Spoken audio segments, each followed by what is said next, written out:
Sektor perikanan dan pertanian di Indonesia terus berkembang dengan mencoba berbagai metode untuk memperoleh hasil yang maksimal. Salah satu inovasi yang cukup menarik dari kedua sektor ini adalah Mina Padi, bentuk integrasi antara pertanian dan perikanan yang dikembangkan dalam satu lahan saja. Mina Padi dapat dikatakan sangat menguntungkan para petani karena dapat meningkatkan omset hingga 3 kali lipat dari pertanian biasanya. Dan berikut adalah sistem Mina Padi, kombinasi lahan sawah dengan budidaya ikan yang menguntungkan petani. Namun sebelum lanjut, klik like, subscribe, share, dan jangan lupa aktifkan tombol loncengnya, biar kalian jadi yang pertama nonton video selanjutnya dari channel ini.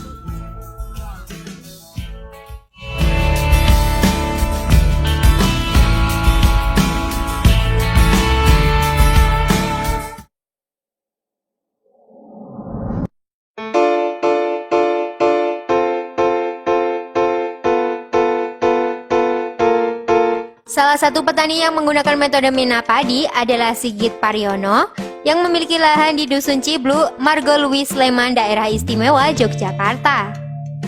Sigit mengintegrasikan lahan pertaniannya dengan peternakan ikan nila dan emas.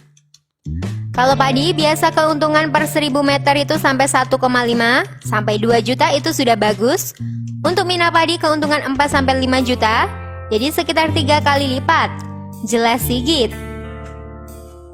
Bahkan Sigit pernah mendapatkan keuntungan sebesar 120 juta rupiah dari 1 hektar sawah yang dimilikinya.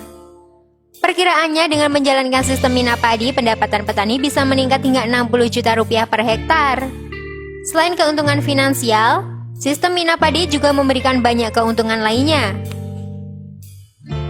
Pertama, petani tidak akan sepenuhnya rugi ketika terjadi gagal panen, karena masih bisa menggeruk keuntungan dari budidaya ikan di lahannya. Kedua, harga jual padi hasil sistem Mina Padi akan lebih mahal karena tidak menggunakan pupuk kimia. Dengan pendekatan ekosistem, sistem ini akan meningkatkan kualitas padi tanpa adanya pestisida. Kualitas padi hasil Mina Padi juga memiliki kadar glukosa yang lebih rendah dari padi biasanya, sahabat, sehingga cocok dikonsumsi oleh pengidap diabetes. Keuntungan ketiga yang dapat diberikan dari sistem ini adalah tidak adanya hama wareng dan tikus, sehingga kualitasnya akan terjamin. Hanya saja, ancaman dari sistem ini adalah berang-berang yang seringkali menyerang ikan-ikan dan merusak tanaman padi. Namun sistem Mina Padi yang menguntungkan ini masih jarang dilirik oleh petani konvensional. Hal ini disebabkan karena sistem ini akan lebih menyita waktu dan uang. Cara kerja Mina Padi bisa dibilang cukup berbeda dengan yang konvensional karena harus mampu memberi pakan dengan tepat dan juga mengamati kedalaman kolam agar tetap sesuai. Menurut Sigit, beberapa petani yang mencoba sistem ini justru mengalami kerugian karena tidak tahu cara merawatnya. Petani Mina Padi juga harus rutin mengawasi sistem pengairan di lahannya karena kedalaman kolam menjadi kuncinya. Kan kita keluar cari air, kita isi penuh kolam yang Mina Padi ini. Kalau petani biasa kan lihat sawah seminggu sekali, agak susah kalau tidak tekun, kata pria yang semula merupakan peternak ikan ini. Selain itu, modal awal Mina Padi juga lebih tinggi dibandingkan dengan yang konvensional. Setidaknya petani membutuhkan modal 8 juta untuk membeli bibit dan membuat kolam. Itulah mengapa beberapa petani masih belum berani mencoba sistem yang jauh lebih menguntungkan ini.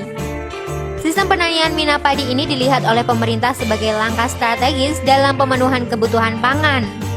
Oleh karenanya, Kementerian Kelautan dan Perikanan beserta badan pemerintah lainnya sejak tahun 2015 bekerja sama dengan Badan Pangan Dunia FAO untuk mengembangkan sistem pertanian ini di wilayah Sleman dan Kabupaten 50, Sumatera Barat.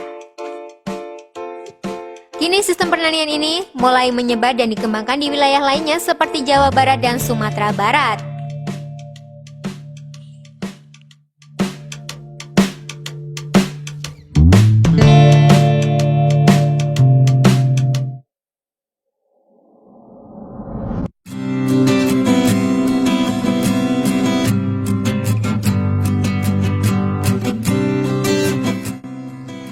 Nah, itulah tadi ulasan mengenai sistem mina padi, kombinasi lahan sawah dengan budidaya ikan yang menguntungkan petani. Setelah mengetahui ulasan tadi, bagaimana pendapat kalian sahabat? Apakah kalian juga tertarik dengan sistem mina padi? Share dan komen di bawah video ini ya. Semoga informasi tadi bermanfaat. Terima kasih sudah menyaksikan channel kami. Sekali lagi, mari membangun channel Suksespedia dengan cara klik tombol subscribe, like, share,